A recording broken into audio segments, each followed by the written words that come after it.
I've been coming here. I just finished, or I'm in my 16th year coaching Division I, and I think I've been to the high school nationals 14 times. Yeah, I come here every year.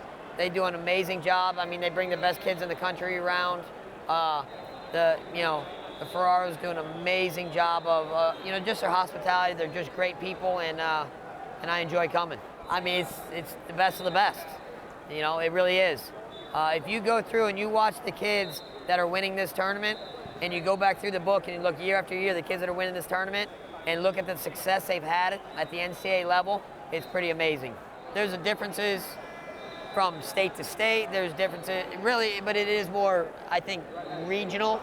You look at the West Coast and their style of wrestling versus the East Coast and the Midwest, and you have a lot of, and if you go back to the college programs, and you'll see, out east, a lot of guys funking and rolling and stuff.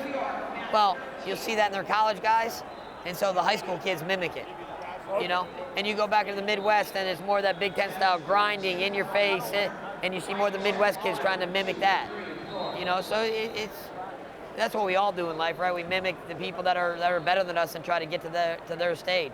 Well, it's a national event. It's a major event. You have to prepare like you're wrestling the biggest tournament of your life, because it just may be, but it's a necessity. I wrestled in it when I was coming out of high school, and it was in the early years. And I mean, again, go back through the book, and the kids that are wrestling in this and winning it and placing this are having success in college as well. Recruiting is the lifeblood of all college programs. So it's funny because I have a lot of high school coaches come up and thank me, coach, thank you. I'm like, no, thank you. You're the reason I have a job. Without you guys, I don't have student athletes. So the high school coaches and the club coaches are my lifeline. And we're out here. Every college coach you see is out here doing just that. We're hunting for kids, We make a living on 18-year-olds making decisions, so we're out here chasing kids down. These kind of clinics is tough because it's you don't actually get to have them on the mat and learning holds, and so you're really just taking them through a series of stuff. And me personally, I'm a big believer in a systematical approach to athletics. And so I want to take them through my system, and you're given the cliff notes. You can't dive into it real deep, but I wanted to give them the cliff notes of where we're at, why we do what we do, and I take them through, and they can start to see, by the end of the clinic, they can start to see how the system is developed and how it works against all the holds that are out there.